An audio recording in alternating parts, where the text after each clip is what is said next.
Bem-vindos ao Mago CX, diretamente aqui da Stay. Galera fera em audiovisual, podcast. Dá uma olhada no Instagram deles, quem não conhece, que vale muito a pena. E hoje quem vai contar um pouquinho sobre as mágicas que fez no nosso setor é o Edson Nascimento. Ele é gerente de canais digitais e jornada de cobrança, lá na BV, no banco. Cearense, amante de vinho, da boa gastronomia, ex-professor de informática e corretor de imóveis. Eu já ia falar cantor, mas tudo bem, eu acertei no último minuto. Eu já ia pedir pra você cantar aqui, brincadeira. Edson, obrigado por ter topado o convite. Queria que você começasse contando sua história para todo mundo conhecer você. Pra você ver, né? Começa eu vim do Ceará pra São Paulo. Pra fugir do calor, a gente tá 24 dias com a temperatura acima de 30 graus, né? São Paulo tá realmente muito quente. Mas assim, contando um pouco da história, eu sou um gerente de canais hoje, trabalho dentro da área de cobrança. Isso, inclusive, é um papel que não é muito comum, né? Nesse processo de cobrança. Geralmente a gente é gerente de recuperação de crédito, trata estratégia, operação e processo, mas a gente está lá para tratar a questão do canal e um pouco mais da experiência e como funciona a jornada desse cliente, né? Eu uso um pouco da minha experiência, retroagindo aí a história, porque, como você falou, eu fui professor de informática, ou seja, eu tive contato com as pessoas no dia a dia para saber como ensinar, como dividir conhecimento. Eu fui corretor de imóveis, novamente aí eu estava numa outra ponta, aliás, fui corretor e mexer com imóveis é uma coisa que eu gosto. Infelizmente só não tenho dinheiro para isso. Mas também teve outras coisas que eu fiz. Eu fui office boy, e aí eu fui suporte do Speed, na época que tinha o Speed aqui em São Paulo, no suporte da madrugada. Trabalhei em central de atendimento, trabalhei nos processos de analytics e EMAS de central de atendimento.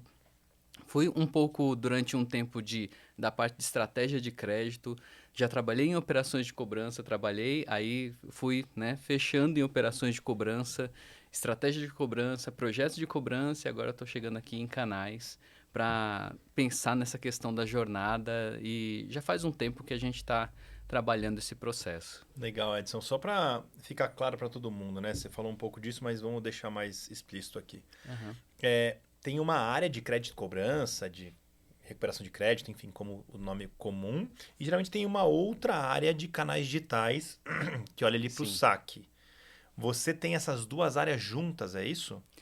Dentro da instituição que eu trabalho, a gente tem uma área dedicada dentro da cobrança. Existe a área de canais na Ah, entendi. instituição, existe a área de atendimento, o CXM, Tá para bom. fazer o atendimento do cliente vamos dizer assim, o N1 do processo, mas a área de cobrança tem uma dedicação para essa parte de canais, porque a gente tem jornadas, a gente tem opções de pagamento, a gente tem políticas lá dentro, tem uma estratégia de qual cliente pode e não pode acessar determinado canal. Uhum. Então a gente tem um processo dedicado. Ou seja, você faz a parte toda digital da cobrança e você tem um Aham, par seu que toca a parte do humano ali, ou não. E aí a sua parte é tudo que é digital, tá na sua mão. isso.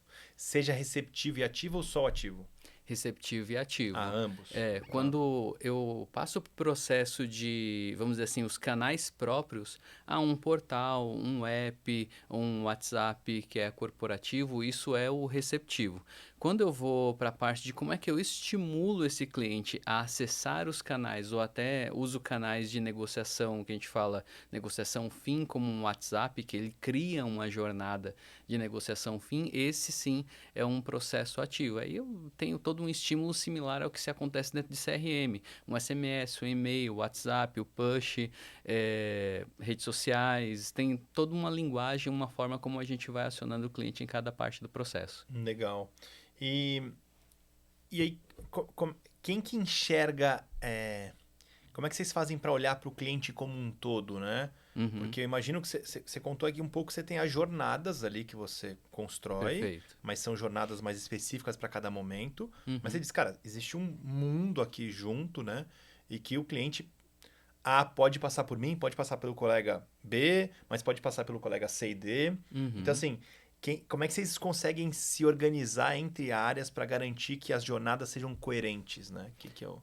Eu gosto de pensar que assim, as jornadas elas são autocompletadas no processo. Tá. Né? Você tem um momento da contratação de um produto, um serviço do cliente, você tem um momento em que você tem a manutenção ou a contratação de um novo produto ou o aprofundamento do produto que esse cliente tem, uma expansão desse produto, e você tem um outro momento, né, eu costumo dizer que o cliente inadimplente, ele só está num momento diferente, ele não deixa de ser um cliente na sua jornada. Uma vez que ele pagar aqui, ele volta para manutenção. Uma vez que ele concluir esse contrato, ele pode ter uma nova aquisição. Perfeito. E fazer todo esse processo. Então, nós temos, sim, várias áreas que vão se completando. Hoje, a gente trabalha deixando disponível para as outras áreas todos os dados que a gente consegue produzir.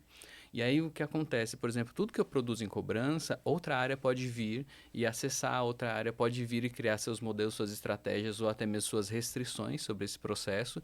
Eu também posso olhar para o comportamento do cliente antes dele ficar inadimplente, como que era o behavior dele, quando que ele fez a aquisição, se esse cliente ele tem um lifetime bom. Então eu posso usar também todas essas segmentações para conseguir transpor e segmentar aqui também o processo de estratégia digital. Então, a gente vai trabalhando nessa questão do mecanismo e fazer com que a tecnologia deixe disponível para todo mundo A mesma o informação. processo e todo mundo consiga consumir dentro do mesmo lake, dentro do mesmo balde. A gente vai trabalhando esses dados e vai fazendo cada um a sua parte da jornada. E assim, existem canais e momentos que a gente invariavelmente trabalha assim, juntinho mesmo.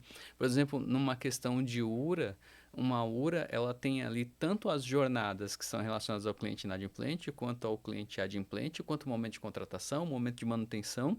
E ali várias áreas se juntam com a área que é dona da tecnologia, que é a URA, para conseguir traçar todas essas estratégias sem uma sobrepor ou atrapalhar a outra.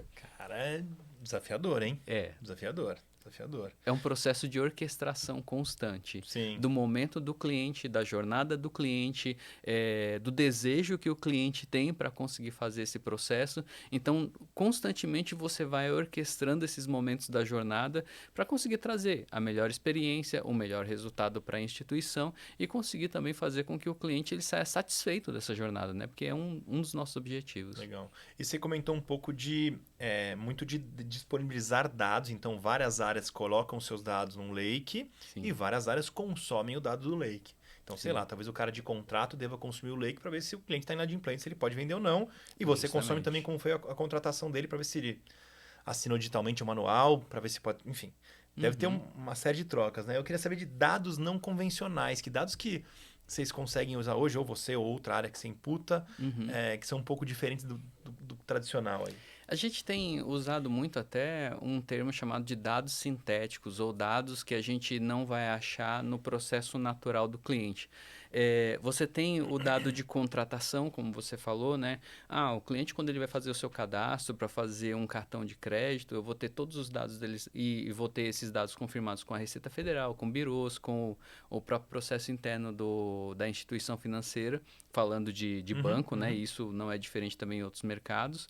Eu vou ter a questão dos dados que são relativos ao comportamento dele. Ele acessa meu canal, ele usa com frequência o meu canal, ele paga o boleto que ele tem físico, ele sempre acessa para retirar o boleto, a fatura dele, ele paga pela conta da instituição, ele paga por outra conta. Isso são dados de comportamento. A gente vai ter dados do momento do cliente, como eu falei, sobre o atraso, sobre se o score dele de mercado melhorou ou piorou, isso tudo para melhor decisão dentro da instituição. Mas existem outros dados que aí a gente chama desses dados não convencionais, que é assim, o que o meu cliente fala na ponta quando ele está sendo atendido? O que ele vocaliza quando ele está na URA? O que ele, às vezes ele fala, mas ele não fala intencionalmente. Um exemplo, você está no atendimento com o cliente e às vezes o cliente... Vou falar da cobrança, porque é o que eu mais conheço, mas o cliente está num momento ali um momento de dificuldade. E fala assim, olha, eu comprei sim um veículo, eu estou tentando pagar ele, mas eu não consigo. E às vezes o cliente solta e fala assim, poxa, mas eu já tentei várias vezes com vocês fazer a renegociação desse contrato, mas eu não tenho chance e tal. Então, pensa que tudo isso ele está falando o que ele deseja num momento que a gente não vai capturar se a gente olhar a jornada dele de dados, de No registro lake desse não vai processo. aparecer. Mas aí fala, pô, Edson, mas aí eu vou ouvir todas as ligações, aí eu vou... Existe tecnologia de speech to text, speech analytics, existe tecnologia que você pode usar a própria IA para você capturar as intenções desse cliente dentro daquela gravação, dentro daquele processo.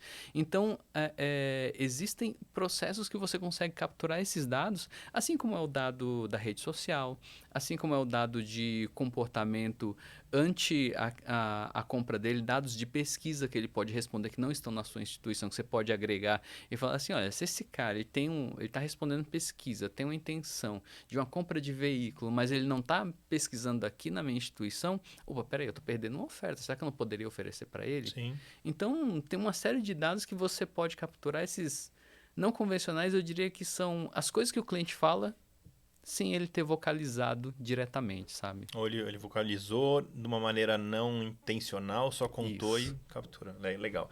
Um baita desafio. Saber até o que fazer com isso tudo e capturar isso tudo. Acho que são camadas de desafio diferentes, mas, pô, é muito legal mesmo. E quando você fala de produtos diferentes, a jornada muda muito ou acaba sendo processos parecidos no seu caso?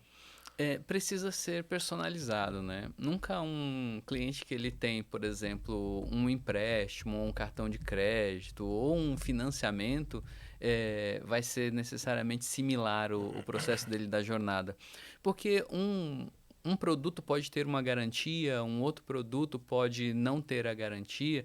Um financiamento solar tem uma garantia, uma placa solar que é instalada na casa do cliente, às vezes não é a casa dele, às vezes é a casa de campo dele. Tem o endereço da instalação e tem o endereço vamos dizer assim, do contrato. O veículo também, a gente aqui no Brasil financia veículos em até 72 vezes. E aí nesse processo de financiar até 72 vezes, às vezes você compra hoje, aqui em 2020, o seu veículo e quando dá em 2024, nem na mesma casa você está mais. Mas você vai inadimplir ou ter uma dificuldade ou precisar fazer uma mudança nesse veículo lá na frente. Né? Então tem uma série de coisas que assim, a gente vai repensando a jornada, além de segmentações, e a gente abusa bastante dessa questão da segmentação, do próprio momento do cliente, do tipo de auxílio que ele precisa, do tipo de apoio que ele precisa. A gente vai adequando as jornadas de forma a tornar mais curta. Jornada em cobrança, a gente fala que ela precisa acontecer em 2, 3 cliques. Porque assim, a não ser que a dificuldade do cliente seja muito complexa, você precisa dar a opção de pagamento que seja desejável dele em 2 ou 3 cliques. Olha, a minha dificuldade é essa, a opção que eu quero é essa, eu pago em tal data. Boleto. Acabou. Entendi. Tão simples quanto. Legal, legal. E quando a gente fala de canais digitais, você está falando desde uma página web, um WhatsApp, um robô ligando, acho que são vários tipos, né? Sim. E cada um tem um custo diferente. Sim. Como é que você equaliza, e aí vamos usar a palavra lá, orquestrar, e não no sentido de jornada, mas em budget versus produto, como é que você faz para gerenciar esses canais todos? O que você fomenta mais, menos? Quando você tem o canal próprio, naturalmente esse canal ele tem um rateio de sustentação. As instituições já fazem isso. O site da empresa, por exemplo. Por exemplo, Tá. eu fazia isso quando estava na Claro, eu fazia isso quando eu tinha trabalhado na Renner. Isso acontece também agora no BV. Você tem o rateio do custo daquele processo dentro do corporativo. Mas isso não significa que você não possa fazer uma mensuração em cima do lifetime desse cliente. Uma vez que esse cliente teve uma contratação, ele trouxe para mim uma receita, o quanto essa receita é diferida do que foi o custo dele e quando ele vier a inadimplir, quanto mais eu posso gastar para evitar o risco de perda. Então a gente tem toda uma cadeia de mensuração que a gente pode fazer e isso entra dentro do custo. Pô, o SMS custa uma situação, o RCS, o WhatsApp, o Robocall, como você falou, né, o agente digital, ele também tem um outro custo. A própria ligação tem um outro tipo de custo do que a gente faz. O atender o cliente tem um outro tipo de custo. Atender e derivar para um Dial My App tem outro tipo de custo. Então tudo isso você vai colocando dentro da jornada do cliente assim. Quando o cliente assume o desejo de vir falar com a empresa, é natural que você tenha menos custo, mas é mais fácil de você assumir aquele custo, afinal de contas, foi uma iniciativa do cliente, né? Agora, quando você vai para o outro lado, que é você criar a estratégia, essa estratégia ela precisa estar casada naquilo que eu vou gastar X para trazer Y. É o real gasto por real recuperado que a gente Uhum, trabalha dentro da cobrança, uhum. sabe? Então você precisa dessa linha de retorno e aí você equilibra mais ou menos por aquilo, qual é a média de intensidade que você vai fazer com aquele cliente, quantos touch points você vai fazer, em quais touch points você vai variar, desde o e-mail, RCS, SMS e assim por diante. Tá, caramba. É uma equação complexa, hein? Não. Mas os dados estão aí, a gente consegue colocar isso de alguma forma para a gente resumir, vamos dizer assim, ver o quanto está dando certo ou não essa Ou estratégia. seja, além de eu entender qual é o produto do cliente, além de eu entender qual é o momento dele, vamos dizer assim, né? Outros Uhum, dados que vão me dar informação, eu também tenho que ver o ticket médio dele e o quanto vale a pena eu arriscar, uhum. investir para tentar cobrar aquele cliente que vai ter um retorno ou não vale a pena. E botando isso dentro de uma outra linha que é o risco de perder esse contrato, né? O risco de perder a recuperação daquele contrato, que para a instituição bancária isso tem uma publicação dentro do Banco Central e para outras instituições como telecom, serviço, isso tem uma parte da contabilidade que tira dos ativos da Sim, empresa. sim. É interessante. Para você ver que cobrança, né, a gente precisa, para fazer cobrança, você precisa entender de cliente, entender de produto, entender de comportamento, entender de estratégia e dar uma pincelada sobre canais também para você conseguir qualificar e colocar a situação do cliente em cada momento. Esse todo, puta, super justo. Existe uma coisa que eu particularmente gosto muito na Uhum, cobrança, e eu tô do lado do fornecedor, então, mas eu mesmo assim eu gosto que é a competição entre players. Então, sim. algumas empresas adotam isso e é muito comum em cobrança, eu não sei porque não adotam em outras áreas da empresa. Uhum, E por que eu acho que é interessante? Porque a tecnologia ela vem mudando tanto que às uhum, vezes eu contratei o Edson. O Edson tá lá me entregando, sei lá, 10% das ligações ele está recuperando, não importa, qualquer número. uhum, É bom, não sei. Quando eu contratei era bom. Né? Eu comparei ele com os outros caras, era bom. uhum, Agora ele me cobra R$ 5. É bom, não sei. Quando eu contratei era, mas agora depois de um ano, eu não sei se tem que pagar 1 ou 10, uhum. porque muda. Muda. Então, o modelo de competição, acho que ele é saudável, porque você sempre está, inclusive, sabendo o que está acontecendo no mercado, né? E você está Sim. estimulando. Eu não sei se vocês adotam esse modelo hoje, o que você vê desse modelo, quais são os problemas que ele tem. O modelo de gestão por competição ou pagamento por sucesso, que vocês ficam, como o mercado fala, eu mesmo, pessoalmente, trabalho com ele há mais de 10 anos, Tá bom? desde quando eu estava no Banco Carrefour. Tá. Esse processo ele tem que ser estimulante na concorrência, precisa ser justo naquilo que é o custo do fornecedor Uhum. e precisa caber dentro do DRE. Então também tem variáveis aqui que você precisa ajustar. Mas assim, essa questão do ser justo, de fazer ele acontecer e ter a competição, também tem a ver com você observar as empresas e ver quais empresas estão evoluindo na tecnologia. Há um tempo atrás, uma assessoria que ligava muito para um cliente podia ser um sinal de que ela recupera muito dinheiro. Hoje, isso pode ser um sinal de risco de imagem para a empresa. Então, ela precisa ter parcimônia na cobrança com esse cliente, né? Eu falei numa outra gravação, inclusive, que assim, ligar 50 vezes para o mesmo cliente no mesmo dia não vai fazer brotar o dinheiro do bolso dele para ele pagar.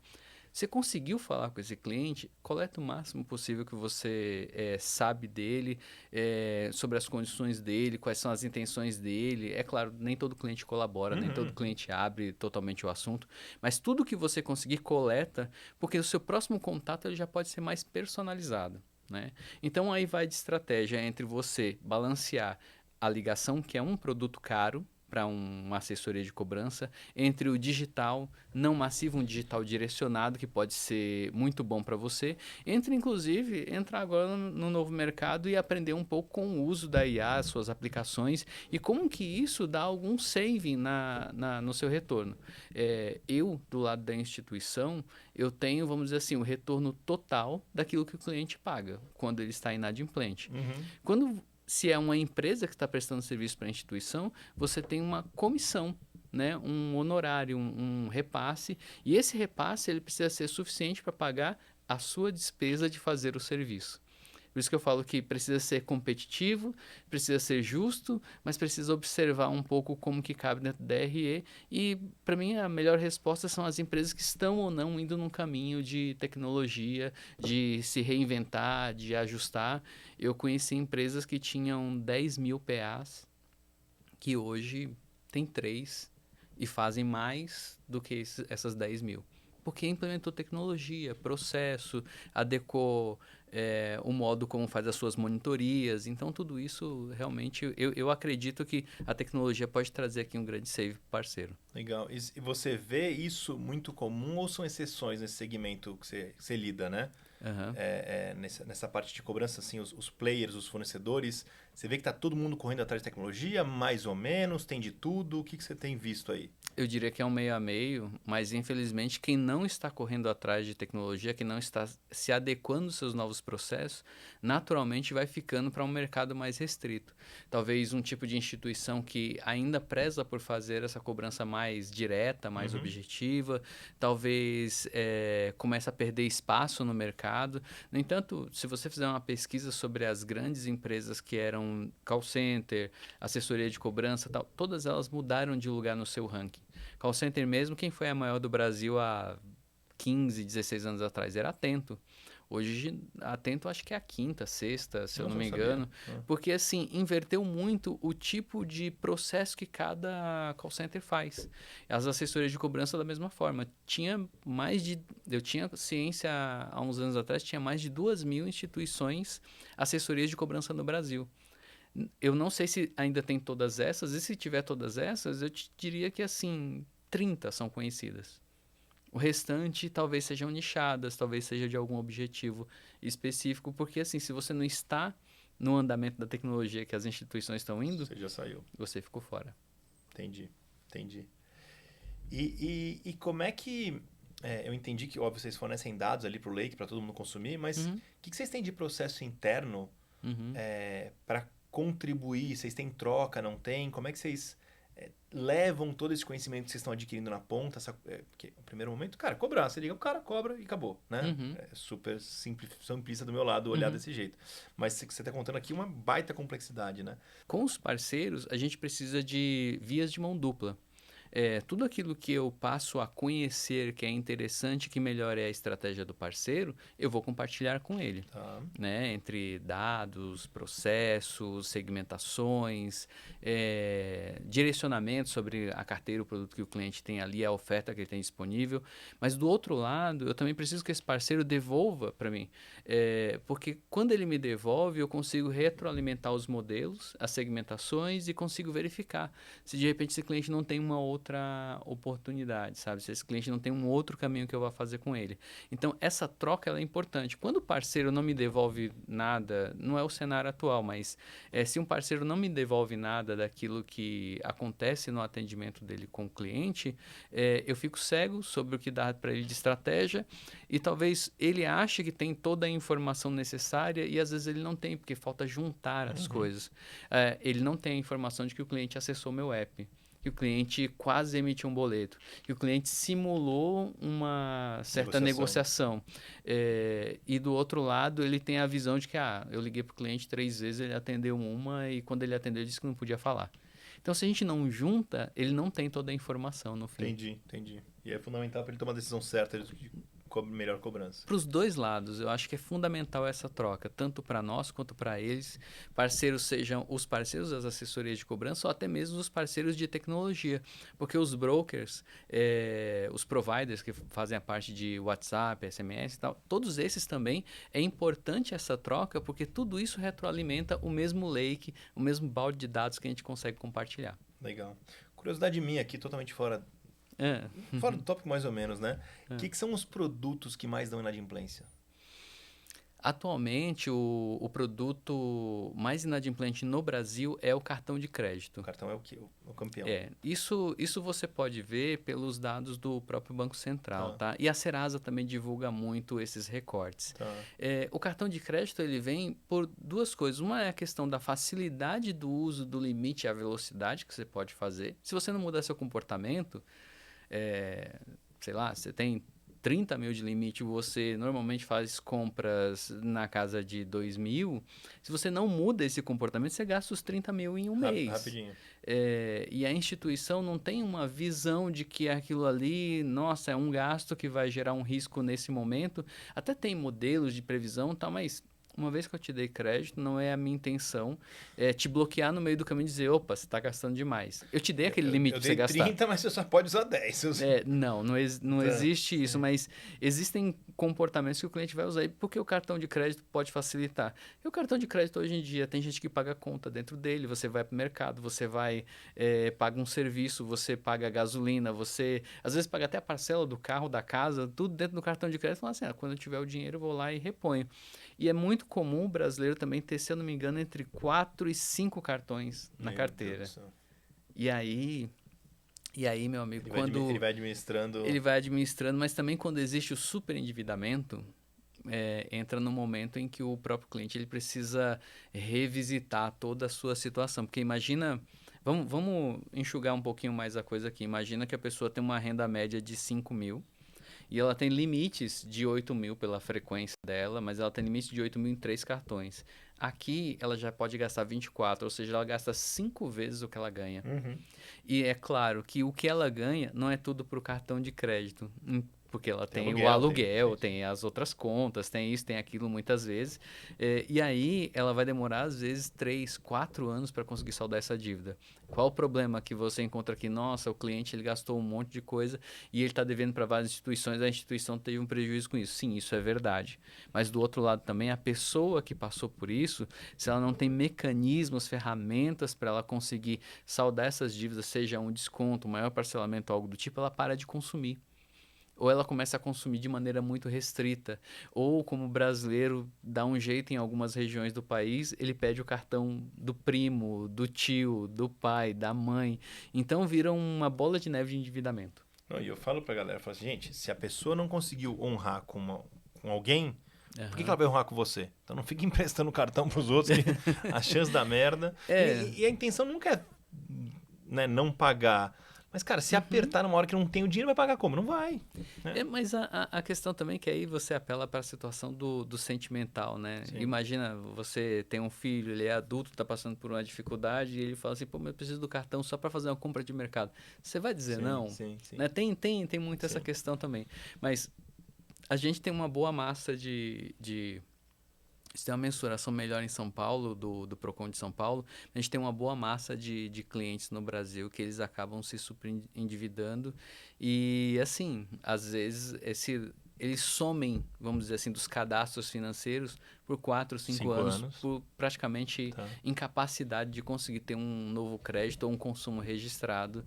E, nesse meio tempo, ele está consumindo. Com alguém, com algum outro processo, ele está consumindo. De algum jeito ele não parou, ele não está sem comer numa caverna há 5 anos. Sim. E depois do cartão, o que é o...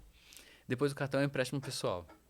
Ou seja, tudo que não tem lastro de alguma coisa é mais É mais complicado. Porque assim, quando você tem um bem para você recuperar, seja um veículo, seja um imóvel, seja uma placa solar, seja uma máquina agrícola, você tem algo a recuperar para você fazer um leilão, uma revenda e conseguir recuperar parte do prejuízo.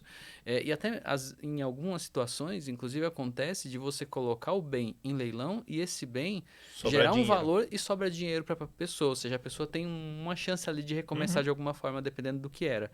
Agora, quando não tem uma garantia, um lastro, ou quando o lastro ele é, vamos dizer assim, semi-garantia, como por exemplo é um empréstimo consignado. Você trabalhou 6 meses na empresa, pegou um empréstimo de 12 meses e saiu no mês seguinte, a empresa tirou parte da sua rescisão para pagar aquele empréstimo, mas sobrou 70%. É que tem um limite, né? 30% que pode tirar só. E aí sobrou aqueles outros 70% que você ainda vai ter que cobrar. Então, é um semi-lastreado, vamos dizer, aqui que você não consegue exatamente recuperar o todo. Mas tudo, vamos dizer assim, tem os seus riscos, tem os seus processos devidamente calculados nas instituições. Não, legal. E o que você está vendo? Você tem... Bom, você que está na ponta, né? Você está pegando... na ponta, eu digo assim, você está na área que está tendo tecnologia. Você está vivendo isso. O que você tem visto... Óbvio, a IA é muito óbvio, mas o que você tem visto que mais tem te oferecendo? Gente que traz para você coisas? O que tem de novidade que você tá achando interessante, pelo menos conhecer? Você já cortou a minha opção, cara. Porque assim, eu ia falar que assim, todo mundo tá querendo me trazer alguma coisa com o IA, seja um agente digital com o IA, seja um agente de voz negociando com o IA, Tá. discadores que usam o IA para decidir IA em lista, tudo. IA em quase tudo. Tá, tá. Só não colocaram IA em telecom ainda, tá? Mas eu acho que daqui a pouco alguém Vai chega vir. lá de alguma forma. E aí Então vamos entrar no agente digital com IA, né? Aham, É, eu vou dar minha visão, eu queria escutar você. claro. Porque assim, a empresa, ela tem processos muito fechados e bem estabelecidos. Uhum, Eu não posso sair inventando um processo. uhum, Seja de cobrança, seja de atendimento, de segunda via, qualquer coisa. perfeito. Tá. Quando eu tenho a IA, eu consigo até pegar ela para me ajudar a criar essa estrutura. Mas eu Uhum, não posso dar muita liberdade para ela responder com isso. uhum. Então você vê o uso de IA, como é sua visão hoje, né? É um uso de IA mais puro, Uhum. ou você vê uma coisa assim, não, eu tenho um fluxo estruturado, um processo bem claro, e eu uso IA para me ajudar no entendimento, numa resposta dinâmica, no momento de negociação, na curadoria. Como é que você vê esse uso para os próximos meses, anos aí? Eu vou te dizer que assim, a gente está numa situação. Vou te falar um pouco tanto da minha experiência pessoal, tentando, vamos dizer assim, programar um pouco a respeito Brincar com a IA? disso, isso aí, e também de coisas que a gente está pilotando, mas pensa assim, no o momento da IA, eu não posso ir diretamente para a generativa no face-to-face ali com o cliente, porque ela foi criada para gerar texto. Então, o alucinar dela não significa que ela está errando Não, não. nela. Ela foi criada para isso. Ela foi criada para isso, para produzir texto, para produzir uma conversa, para produzir conteúdo, produzir uma série de coisas. Mas, do outro lado, eu posso usar ela para melhorar muito o entendimento do meu bot. Tá. Né? Que são coisas que a gente vai fazendo. Eu tenho uma árvore, essa árvore é complexa, tal, não sei o quê. E aí o cliente chegou na cabeceira do bot ali, se identificou, tá tudo certinho, eu sei quem é o cliente. Ele fala assim: então, eu quero só pagar a parcela X. Isso é possível?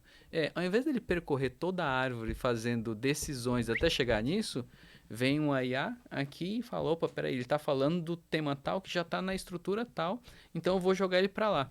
Ou então o cliente, ao invés dele digitar o que ele quer ou escolher uma opção, ele simplesmente, em algumas regiões isso é muito natural, ele saca aqui, manda um áudio e espera que você responda alguma coisa. Entra a IA, transcreve isso, identifica qual é a melhor entidade e termo que aquilo vai caber e coloca essa pessoa no ponto da árvore necessário.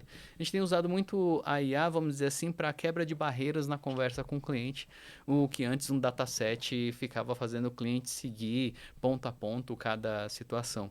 E, além disso, eu acho que a IA, no fim do dia também, ela pode trazer coisas como, fiz toda essa conversa com o cliente, na próxima conversa, se ela já trouxer para mim um dado que classifica esse cliente do tipo, esse cliente aqui, ele vem todos os meses, ele pede a mesma coisa.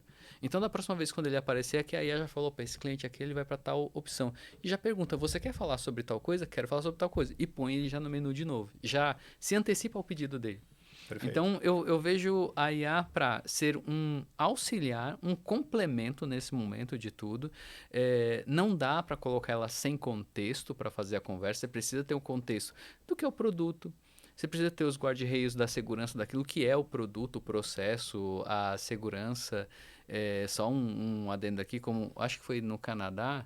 Não sei se foi no Canadá ou nos Estados Unidos que o cara conseguiu aplicar um prompt na IA conversando com o bot e para confirmar que todos os valores e negociações que eles estavam fazendo ali eram valores oficiais. Eu acho que ele comprou um carro por $1, foi uma coisa assim.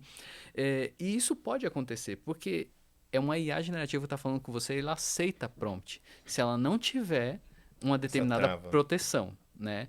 Então, tem certas coisas que a gente precisa fazer aqui, mas ela vai dar um salto, é a minha visão, ela vai dar um salto nos nossos processos conversacionais, seja de voz, seja um agente digital de voz, seja um chatbot, ou seja até um outro ponto que alguns colegas já me falaram que já conseguiram implantar no Chile, testar fora do Brasil, e algumas empresas eu já soube que estão testando aqui, mas assim, nada fundamentado ainda testando, é o copiloto. Uhum.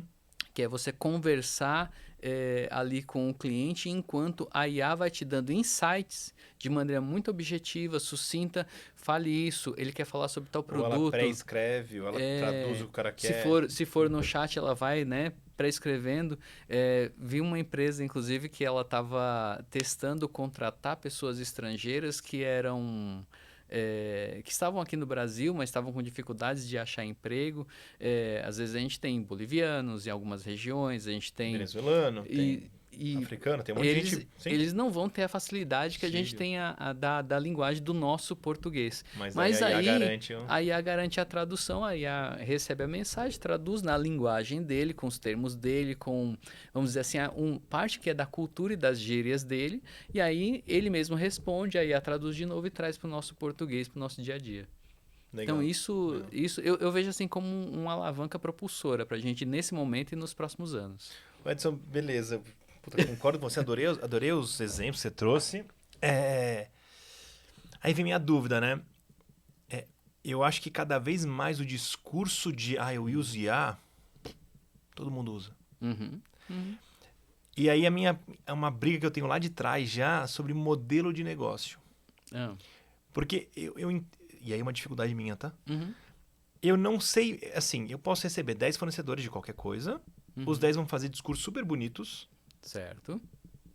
Eu uso IA tal, uso a IA tal. Também amanhã o cara troca IA, pouco importa.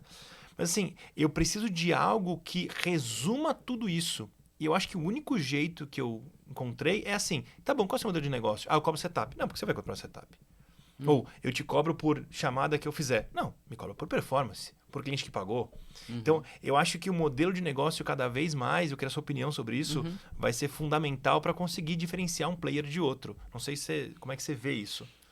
Eu acho que tem um tema, assim, falando de novo do mercado de crédito, quando você vai para recuperação, você é um prestador de serviço que vai fazer recuperação e vai me trazer uma vantagem naquele processo, é determinante que a gente tenha um acordo de como que eu te pago pelo sucesso.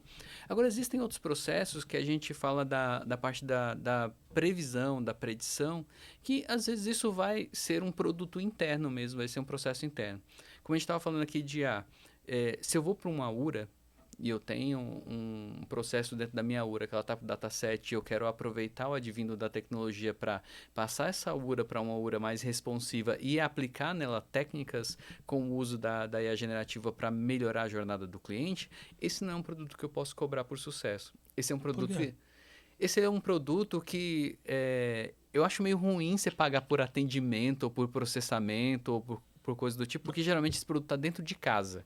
Geralmente. Tá. Eu sei que você tem estruturas que você contrata em software SaaS, né, no software as a service, que aí sim você está pagando, você poderia pagar de certa forma o sucesso, mas uma vez que isso está dentro do seu ambiente, é você que controla, você que dá manutenção, é você que busca a estratégia, vai fazer parte do seu produto, você vai avaliar o quanto isso custa dentro do quanto aquela ferramenta é útil para você. E existem outras ferramentas também de predição que também dá para fazer os dois custos. O que é ferramenta de predição? Lembra que a gente estava falando lá atrás sobre dados não convencionais? Eu posso trazer aqui uma empresa que vai fazer uma consultoria, uma avaliação e vai inclusive me trazer ferramentas e vai começar a gerar certos dados não convencionais, dados sintéticos, dados da voz do cliente, uma série de coisas que eu posso utilizar no futuro. Beleza, terminou o trabalho dela, ela vai embora, eu faço um estudo com aquilo, daqui 1 ano, 2 ela volta e faz isso de novo. Ou eu posso ter um processo contínuo em que eu pago para ela todo o processamento que ela fizer, ou ainda eu posso ter um acordo de uplift com ela e aí assim, olha, tudo que você me produzir de nova variável que você processar e que der um uplift de X, eu te remunero em Y. Então, tem vários modelos de negócio que são possíveis de aplicar aqui, mas eu acho que tem muito ainda, dependendo da instituição, a preferência pelo modelo de negócio de eu te remunero pelo próprio serviço e te pago pela ferramenta por conta do controle. Né? Tipo, eu não vou... Você é uma empresa que vai trazer vai criar um book de variáveis para mim. Eu quero direcionar esse book de variáveis. Eu quero saber sobre o assunto tal. Você pode me trazer um book de variáveis excelente falando sobre qual é a preferência de compra do cliente, mas eu quero saber só qual é o risco de reclamação dele. Eu quero saber qual é o risco de ação contra. Eu quero saber se esse cliente compra placa solar ou compra veículo. Então, como eu quero direcionar, a melhor maneira que tem sobre isso é eu pagar o serviço. Entendi. Quando esgota o que eu quero direcionar, aí eu acho que entra esse ponto do tipo, você realmente quer me trazer uma novidade? Tá bom. Eu te dou o espaço, você traz o resultado, a gente testa junto. Se isso vier, durante X tempo, a gente entra no acordo de uplift. Entendi. Legal a visão. Bacana. A única dificuldade é quem trazer no começo, né? Essa aqui é a grande, eu acho que vai ser o desafio dos próximos anos para os gestores, que nem você. E como você falou, tem muita gente oferecendo bons produtos, não tô nem julgando nem nada. Assim, são bons produtos, inclusive alguns parceiros eu tenho conversado com eles e tenho falado, olha gente, é legal, mas não dá para eu testar tudo. Eu tenho que escolher, testar uma coisa ou outra, ver o valor que ela tem, eu preciso esperar um tempo para curar esse valor, e aí com esse valor, descobrindo meu novo cenário é esse, deixa eu ver o leque que eu tenho de opções e voltar e ver o que eu testo de novo. Você testar 5 coisas juntas, o que fez o resultado? Não sei. Ou a minha massa fica muito pequena, eu preciso testar isso por mais meses. Sim. Se eu testo no 50%, talvez um mês, 2 eu consiga o resultado. Se eu testo em 5%, talvez eu precise esperar 2 anos para ter o resultado. O Banco BV tem uma estrutura própria, uma área de inovação que apoia todas as outras áreas na busca de players que muitas vezes são startups, iniciantes e tal, mas tem uma solução que é inovadora e pode trazer um insight, um complemento no seu produto ou no seu processo. Então, isso gera uma dinâmica para a gente conhecer as novidades do mercado, porque, vamos dizer assim, essa área ela está buscando, ouvindo tudo que as áreas de produto, atendimento, cobrança, todas as áreas estão falando para ela, meu desafio é esse, a gente vai dando isso para eles. Então, eles vão para o mercado e vão ouvindo os mais diferentes tipos de empresa, observando princípios como, essa empresa tem uma tecnologia que vai me ajudar no processo X, isso daqui pode dar um retorno de Y e vou ver se essa empresa tem capacidade de ser escalável ou não. Sabe, alguns princípios assim, eles vão trazendo muitos insumos para a gente vai ouvindo e entendendo como funciona o mercado em si, vai se atualizando. Ou seja, sem essa área, seria impossível você dar uma dinâmica e conhecer tanta... Possível não, mas... Não seria impossível, mas seria mais complexo porque, por exemplo, aquilo que essa área está ouvindo e muitas vezes descartando aquilo que não atende o nosso, ou não atende, ou como aconteceu muitas vezes, a gente ouviu a empresa X anos atrás, a gente não estava nesse momento. Agora que você está falando desse desafio, eu lembro dessa empresa, ela preencheu um form aqui, eu acho que vale a gente trazer ela de novo. Seria mais complexo porque a gente não teria esse controle, ou teria que criar áreas individuais, cada um para ficar ouvindo, isso geraria uma dispersão de método muito ruim. E em outras empresas você trabalhou, existia a mesma dinâmica ou daí a inovação era mais devagar, só para a gente tentar comparar com... Em outras empresas eu acho que o processo era mais tradicional. Eu estou nos meus últimos 5 anos dentro do Banco BV, trabalhei nas últimas empresas como Loja Renner, Claro, e trabalhei também no Banco Carrefour, na Via Varejo. Eu passei num monte de empresa, tá? Mas em todas essas empresas, os processos, há uns anos atrás, eram muito mais tradicionais. Não é que elas não tinham princípios de inovação. Mas se você pensar 5 anos atrás, quais eram as inovações que a gente estava procurando? A gente estava procurando inovação em cima de bot, de chat, da parte de inteligência artificial, mas não generativa. Então, estava muito ainda voltado à tecnologia. A gente tinha áreas nessas empresas, mas pelo meu conhecimento ainda era de tecnologia. Então, quando ia para a cobrança, ainda valia o processo, o conhecimento que a gente tinha de como que a gente ia ter um feeling de buscar uma nova tecnologia, um novo parceiro. Ou seja, o momento e o número de players e as possibilidades cresceram tanto que sem uma área dessa que vocês têm na BV, é muito difícil acompanhar. Eu tenho essa opinião, que essa área ela tem muita importância para a gente, porque ela traz para a gente as pontes e as oportunidades que a gente pode trabalhar. Legal. E para a gente ir fechando aqui, né? Existe algum desafio que você vê muito grande com essa... Tem uma troca de regulamentação agora, do que pode ligar, não pode, o uso de WhatsApp também eles restringem bastante para não deixar ninguém ficar enchendo o saco do cliente, enfim. O que você, ou no setor bancário, ou no setor de cobrança geral, o que você vê de desafio e como é que você... imagina que vão conseguir superar essa...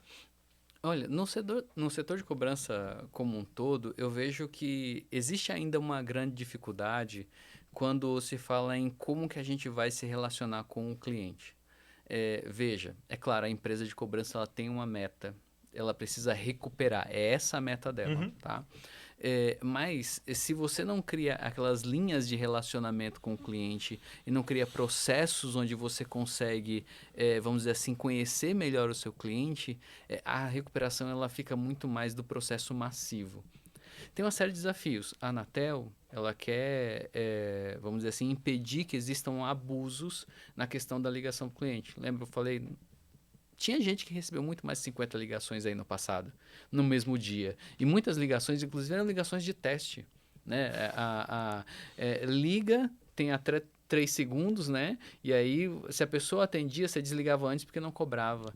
Então, esse processo, de certa forma, qualificava o lead para a empresa, mas E não incomodava gastava. demais o cliente. Né? Tem essa questão de novo, de tratar o cliente inadimplente como cliente, medir como está a satisfação dele, ver o relacionamento com ele. Então, esse processo de humanização da cobrança, que já vem há alguns anos, eu acho que esse ainda é um desafio, principalmente com o advindo das tecnologias. Porque você pensa assim, WhatsApp, bot e a generativa, às vezes o que numa instituição financeira você tem um pouco mais de cuidado, na ponta, até a própria necessidade faz com que a assessoria de cobrança, a empresa de tecnologia de cobrança, ela tenha que ter uma adoção imediata. Um exemplo, não é que todas estão Uhum. fazendo isso, mas um exemplo.